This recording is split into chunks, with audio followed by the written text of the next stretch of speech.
digital branding. Namun saya ingin kenalan dulu sepintas gitu ya. Tadi mungkin sudah diperkenalkan gitu ya.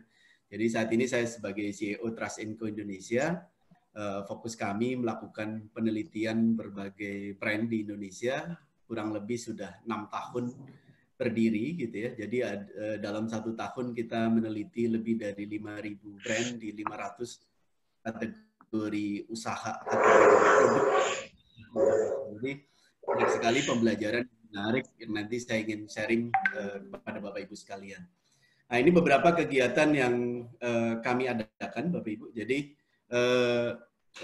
kami di Indonesia Brand Network sudah menyelenggarakan berbagai kegiatan, termasuk konsep webinar juga.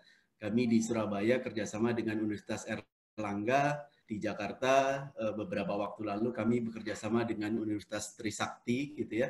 Dan saya juga sering diundang di berbagai kesempatan untuk mengisi tema-tema mengenai digital branding dan juga lebih ke scale up bisnis gitu ya.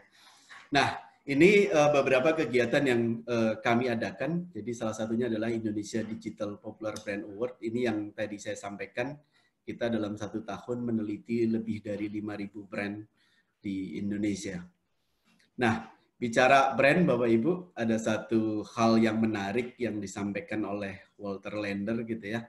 Kalau produk dibuat di pabrik, kalau brand dibuat di mind kita atau di otak kita. Jadi saya kira hal ini sangat menarik Bapak Ibu. Jadi ketika kita ingin membangun suatu brand, sudah pasti kita harus membangun image positif di mata konsumen kita atau calon konsumen kita. Nah, sebelum saya masuk ke beberapa hal gitu ya, saya ingin masuk dari sisi data Bapak Ibu. Karena ini temanya adalah digital branding gitu ya. Saya ingin masuk berdasarkan data pengguna internet, sekarang sudah menyentuh angka 175 juta pengguna dengan penetrasi 64% gitu ya. Artinya majority orang Indonesia sudah mengakses internet, sehingga terlebih era new normal sekarang Bapak Ibu gitu ya.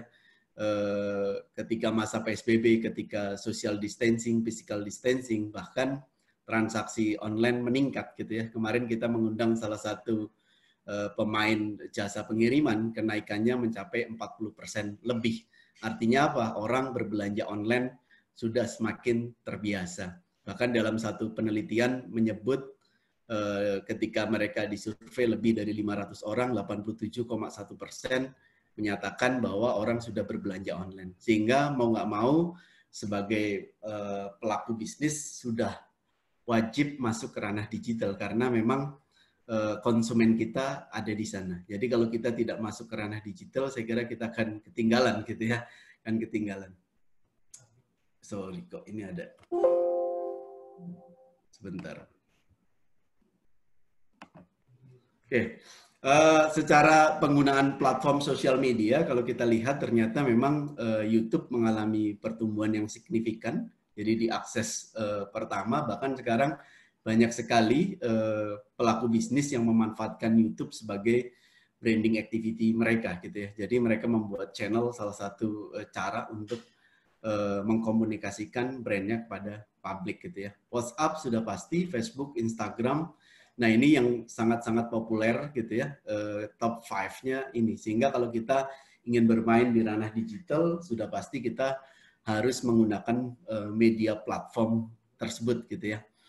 Nah, kalau kita lihat Bapak Ibu, berdasarkan data juga ternyata orang menggunakan internet gitu ya, menggunakan internet aksesnya melalui berbagai hal gitu ya. Jadi rata-rata memang menggunakan smartphone. Jadi kalau Bapak Ibu membangun suatu website, kalau tidak mobile friendly, saya kira juga akan ditinggalkan karena 85% mereka mengakses internet melalui smartphone. Kedua melalui laptop sebesar 32%, PC atau desktop 14%, dan tablet 13%. Sehingga berdasarkan data-data ini tentunya sangat menarik. Tadi pengguna internet sudah 170 juta lebih, 60% lebih. Yang kedua adalah platform yang digunakan tadi juga sangat beragam dan sangat variatif. Sudah pasti ketika kita ingin masuk ke ranah digital, hal ini menjadi data yang perlu kita perhatikan gitu ya, data yang perlu kita perhatikan.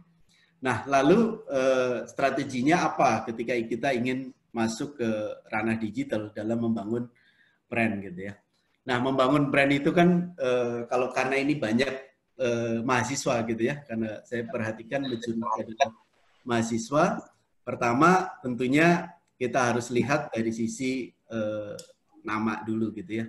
Kalau kita ingin membuat suatu bisnis yang kita akan beri namanya apa sih? Nah, membuat suatu nama, pastikan nama itu mudah diingat, mudah diucapkan, dan mudah diimplementasikan. Dan secara hak kekayaan intelektual belum dimiliki oleh orang lain. Jadi kita bisa mengecek pertama kali, mungkin kita bisa googling terlebih dahulu. Apakah nama yang akan kita buat sudah dimiliki oleh orang lain atau belum. Karena kalau sudah dimiliki oleh orang lain, kita daftarkan, sudah pasti kemungkinan ditolaknya itu juga akan lebih tinggi. Jadi kalau mau lebih tahu, lebih detail, nanti bisa cek di dgip.go.id untuk pendaftaran merek gitu ya, untuk pendaftaran merek. Sehingga pendaftaran merek ini menjadi satu hal yang penting karena ketika kita membangun suatu brand, sudah mempromosikan kemana-mana, tapi ternyata jangan sampai mereknya milik orang lain. Jadi hal ini menjadi hal yang sangat pokok gitu ya. Jadi ketika ingin membangun suatu brand, pastikan merek itu adalah belum dimiliki oleh orang lain atau memang berpotensi untuk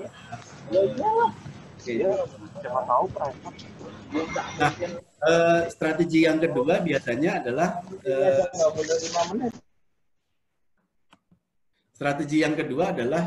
siapa sih calon konsumen kita yang harus kita bidik. Ini menjadi hal menarik Bapak Ibu. Kadang kalau kita membuat suatu launching suatu produk, kita nggak tahu ingin memasarkan kemana, itu juga sangat kritikal. Karena kalau kita tahu persis konsumennya, tentunya dalam membangun brand akan lebih mudah. Ketiga adalah kompetitor gitu ya. Ketiga adalah kompetitor. Nah, memapping kompetitor yang tepat di segmentasi yang pas ini juga menjadi hal yang perlu dilakukan kalau kita ingin membangun suatu brand. Kenapa? Karena kalau kita katakanlah kalau di saya gitu ya, membangun suatu media, kalau kita sudah mapping kompetitor, sudah tahu arahnya akan kemana. Karena kompetitor kita bisa lihat langkah-langkah mereka melakukan apa. Nah, kalau di digital mungkin lebih, kalau di media gitu ya, kita bisa cek Alexa rank mereka berapa. Jadi ketika kita bisa ukur itu, artinya kita bisa mapping kompetisi. Yang kedua adalah apa sih program-program yang dilakukan oleh kompetitor. Ini juga menjadi hal yang menarik. Kenapa? Karena kalau kita membuat suatu brand, kalau kita tidak ada nilai diferensiasi dengan yang lain, saya kira ya kita hanya menjadi persaingan yang relatif tidak menjadi keunggulan buat kita. Jadi kalau kita ingin kuat bersaing, ya kita harus punya diferensiasi atau pembedanya. Ketiga, tentunya kita harus bangun identitinya, gitu ya. Dari logonya, dari kemasannya, dari sisi websitenya, misalkan dari sosial medianya, image-nya yang ingin dibangun seperti apa, sampai tingkat bagaimana kita membranding komunikasi brand kita, sampai orang mengetahui merek kita. Nah, membangun brand di tengah digitalisasi menurut saya sekarang semakin mudah Bapak Ibu sekalian. Kenapa? Based pengalaman saya Bapak Ibu, jadi ketika saya meluncing Trust & Co pertama kali 6 tahun lalu gitu ya, ketika brand ini belum dikenal, apa yang dilakukan? Yang pertama adalah saya membuat suatu kegiatan gitu ya, dan saya undang teman-teman wartawan gitu ya. Positifnya adalah 50 media mengangkat dan secara nasional diliput oleh 100 media. Ini juga suatu exposure yang sangat menarik. Kenapa? Karena ketika brand kita sudah diekspos oleh berbagai media, ternyata kepercayaan konsumen kita atau kepercayaan calon konsumen kita akan semakin tinggi. Hal ini sangat penting dalam membangun sebuah komunikasi. Dan yang tidak kalah menarik adalah ketika kita punya suatu produk, orang sudah membeli produk kita atau membeli brand kita, experience pertama kali ini yang paling penting. Nah, ketika orang membeli produk kita, menyatakan produk kita bagus, mengatakan produk, dan mereka akan kembali lagi, itu hal yang mutlak yang harus kita pikirkan. Jangan sampai kita membuat satu produk, orang beli hanya sekali. Nah, walaupun ada gitu ya, walaupun ada. Contoh salah satunya adalah contoh kalau di produk atau jasanya adalah contoh rumah sunat gitu ya. Orang menggunakan jasa sunat kan hanya cukup sekali gitu kan. Nggak mungkin sunat 2 kali. Nah, itu juga ada. Nah, tapi sebagai pelaku bisnis sebaiknya ketika konsumen sudah membeli produk kita, pastikan mereka punya punya experience yang bagus terhadap produk kita sehingga mereka akan kembali karena mempertahankan konsumen yang sudah existing itu lebih penting dibanding kita mencari terus konsumen-konsumen yang baru sehingga akan tercipta suatu pelanggan. Pastikan bahwa image di mata konsumen kita sangat baik sehingga memiliki rekomendasi. Nah, kurang lebih sih 10 hal, tapi saya akan detailkan secara digitalnya harusnya melakukan apa gitu ya. Nah, Bapak Ibu sekalian, kalau berangkat di internet gitu ya, apa sih perilaku konsumen di internet? Biasanya orang akan mencari produk, biasanya akan melakukan searching melalui Google gitu ya, melalui mesin pencari. Jadi misalkan katakanlah mencari produk A, mereka akan googling. Nah, ketika produk kita hadir di mesin pencari di halaman pertama, sudah pasti berpotensi orang akan klik website yang kita tampilkan di sana, dan ketika orang sudah klik maka akan di-refer ke website tertentu atau di-refer ke WhatsApp tertentu. Nah, sehingga apa? Keberadaan mesin pencari buat Bapak Ibu sekalian, sekarang brand kita hadir di mesin pencari menjadi suatu hal yang mutlak. Walaupun di sarana mesin pencari ini kan ada dua, organik atau anorganik. Kalau kita pengen lebih mudah, ya kita bayar gitu ya. Kita tampil di pages Google di atas atau di samping gitu ya. Berapa mulai start biayanya? Tergantung. Biasanya start dari 20.000 katakanlah untuk sosial media dan lain sebagainya. Itu bisa dimulai dari angka itu. Tapi tergantung dari budgeting dari perusahaan masing-masing atau brand masing-masing gitu ya. Jadi pastikan brand kita hadir di mesin pencari. Kenapa brand kita harus hadir di mesin pencari? Karena gini, salah satu cara untuk men-switch dari brand A ke brand B melalui mesin pencari sangat mungkin. Karena orang pasti akan bandingkan berapa harganya, benefitnya apa, dan lain sebagainya. Jadi dengan adanya informasi di mesin pencari ini, saya kira ini sebagai pintu pembuka rezeki, sebagai pintu mereka tahu tentang produk atau jasa yang kita tawarkan pada konsumen atau calon konsumen kita. Nah, bahkan Bapak Ibu sekalian, based on pengalaman kami gitu ya, Bapak Ibu, saya membuat suatu portal franchiseglobal.com, Bapak Ibu. Jadi ada salah satu klien kami, yaitu satu peluang usaha fried chicken. Mereka punya modal 22.500.000 dalam waktu 2 tahun gitu ya. Ada hampir 4.000 data yang masuk yang ingin investasi di usaha mereka. Nah, 4.000 dikali 22.500.000 berapa potensi income yang akan didapat brand tersebut. Nah, itu suatu hal teknik yang sangat menarik untuk dilakukan. Ternyata internet sudah merubah segalanya. Bukan hanya buat para pemain skala kecil, bahkan klien kami Alfamart gitu ya, lebih dari 1.000 aplikasi didapatkan gitu. Itu dengan investasi kisaran 500-an juta. Jadi memang cukup besar. Artinya apa? Bahwa internet sekarang sudah menjadi mesin pencari sudah menjadi satu hal yang mutlak untuk diperhatikan oleh para pelaku bisnis untuk membuat brandnya semakin dikenal, dan bukan hanya semakin dikenal, tapi orang mau bertransaksi dengan kita dan mau merekomendasikan brand kita. Saya kira itu lebih baik. Nah, rata-rata Bapak Ibu sekalian, jadi ketika orang sudah searching, pastikan kalau kita membuat suatu website sudah ada sarana WA chat-nya. Kalau BBM mungkin tidak terlalu, tapi di beberapa daerah ternyata masih digunakan. Tapi majority menggunakan WhatsApp chat gitu. Jadi itu bisa dilakukan. Saya kira itu hal penting. Terus, nah perilaku konsumen yang berubah lagi apa? Jadi contoh kalau dulu di restoran itu kan tidak ada ya pasukan hijau seperti ini gitu ya. Tapi ketika internet berubah ternyata para pelaku bisnis di restoran itu sudah memang melakukan kerjasama dengan GrabFood, GoFood gitu ya. sebagai salah satu sarana penjualan mereka. Jadi kalau kita punya suatu restoran ataupun kita punya cloud kitchen gitu ya, ya sudah pasti harus dikonekkan dengan harus dikerjasamakan dengan GrabFood dan GoFood karena untuk mempermudah sarana jualan. Kalau boleh dibilang era sekarang itu semakin mempermudah jualan karena dengan adanya teknologi. Dengan adanya teknologi semakin mempermudah orang berbisnis gitu ya. Nah, kalau kita ingin membangun framework digital branding gitu ya, frameworknya ada 3. Bagaimana membangun awareness, bagaimana orang tahu tentang kita. Nah, untuk orang tahu tentang kita bisa bangun melalui sosial media. Jadi kita wajib buat akun di beberapa sosial media, itu sudah pasti wajib. Dan konsistensi kita posting itu sangat penting dan relevan dengan target audiens yang akan kita bidik atau target konsumen yang kita bidik. Jadi digital awareness salah satunya adalah melalui sosial media. Yang kedua, ketika orang searching gitu ya, ketemu brand kita di page 1 atau page 1 atau page 2 Google, saya kira itu juga suatu awareness.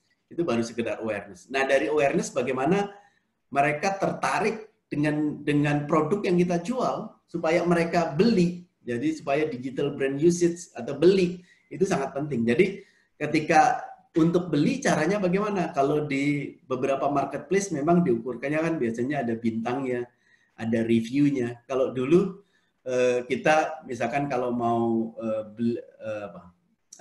pesan hotel gitu ya. Kalau dulu kan kita melalui agent, tapi kalau sekarang kita lihat reviewnya, kita lihat bintangnya gitu ya.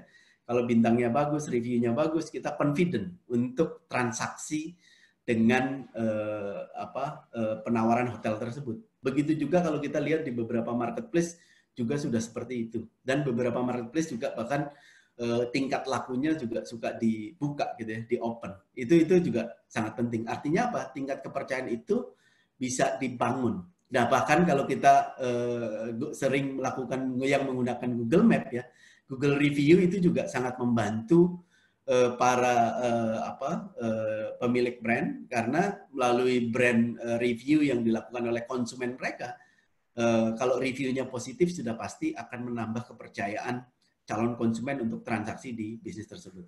Nah, di digital enaknya adalah recommended-nya sangat mudah karena kalau bintangnya 4 atau 5 orang percaya, apalagi reviewnya kebanyakan majority positif, itu sudah pasti akan memudahkan orang transaksi di produk yang mereka jual atau jasa yang mereka jual. Sehingga 3 hal ini menjadi hal penting. Bangun awareness bagaimana brand kita dibeli oleh orang, produk kita dibeli oleh orang, atau jasa kita dibeli oleh orang, dan bagaimana direkomendasikan. Nah, ketika direkomendasikan yang B2B biasanya cenderung menggunakan testimonial. Jadi kalau yang B2C, kalau kita menjual produk secara langsung, ya mereka bisa melakukan review. Tapi kalau yang B2B, Bapak Ibu bisa minta testimonial dari pelanggan Bapak Ibu sekalian. Nah, actionnya apa gitu ya? Nah, membangun digital branding atau digital marketing, lebih tepatnya digital marketing kalau B2B itu objektifnya adalah kita mendapatkan data atau generate leads. Itu yang pertama.